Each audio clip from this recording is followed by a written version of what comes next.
Hey, what's going on YouTube? SturdyWings here. Welcome to the first episode of my new tips and tricks series for jets. I know a lot of you recently just came from Level Cap's channel, and I want to give a shout out to him, thanking him for sending you guys my way. My channel has definitely grown in size by about 3,000 subscribers in the past day, so hopefully I can help you guys out with some jet tips and tricks. So if you guys have suggestions for videos, if you want me to cover specific topics, please leave comments below. Thumbs up each other's comments, and I'll try to get some videos out for you guys that'll help you. So I want to show you guys my vehicle sensitivity. A lot of people ask for that, so there it is right there. There's no real way of measuring it. There's no tick marks or anything, so you guys just gonna have to look at it. I also have an on-the-fly sensitivity setting for my mouse, so I have 4 settings for my mouse. I use the lowest sensitivity on my mouse because I think low sensitivity helps with aiming a lot. You can be a lot more precise with the low sensitivity. My key bindings are default, with the exception of 3. I have my spacebar bound to pitch up, my left alt bound to pitch down, and my forward mouse button on the side of my mouse to switch weapons. So I'm going to give you guys a visual of what that looks like.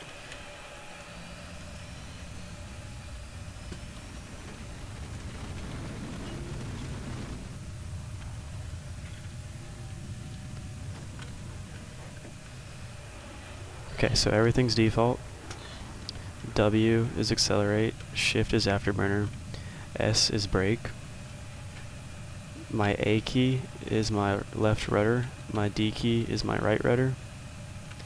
When I push my mouse up away from me, it pitches the nose of the plane up.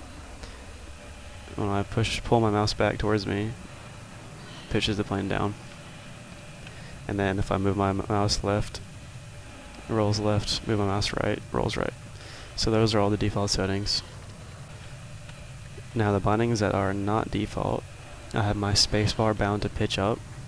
So when I hit my spacebar, pitches my plane up. That's useful for dogfighting, so you don't have to move your mouse up the mouse pad the whole time you're dogfighting. And then same thing with left alt, except it's pitched down. I don't use that as much, but it still comes in handy sometimes when I'm doing certain maneuvers.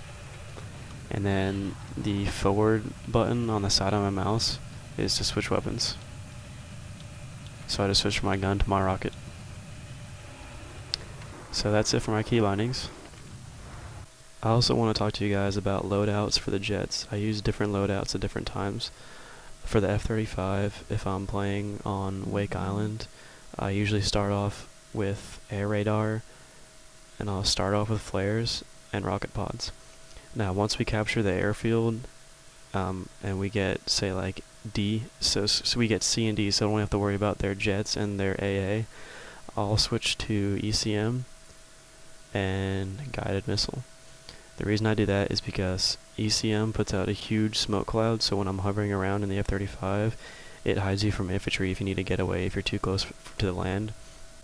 And then the guided missile is more useful than rocket pods because sometimes snipers will put up SOFLAMs and other equipment that will lock onto you, and you can lock onto the SOFLAMs with a guided missile at the F-35 and take it out.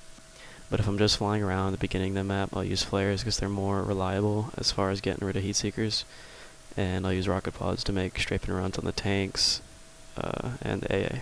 Now when I'm in the flanker or the F-18, I always use air radar, flares, and rocket pods no matter what. Rocket pods are the best all-around weapon for the jets, and flares are the most reliable thing. I can't really fly without air radar. It just gives you an awesome situational awareness of the jets and choppers on the enemy team, and it's hard for someone to sneak up on you if you have air radar on. Well, that's it for the first episode of Tips and Tricks. Hopefully you guys learned something today. If you have any more questions about this or anything else, just leave a comment. I'll try to get back to you as soon as possible, or you can send me a message in my inbox and I'll message you back. Also, comment on the video and let me know what you guys want to see next. I'm thinking about making a dodging heat seekers and javelins tutorial next, so let me know what you guys think about that. There's a lot of topics to cover with the jets, and I also need to get into choppers, so whatever y'all want to see, just let me know. Thanks for watching, and I'll see y'all on the battlefield. Light this motherfuckers up!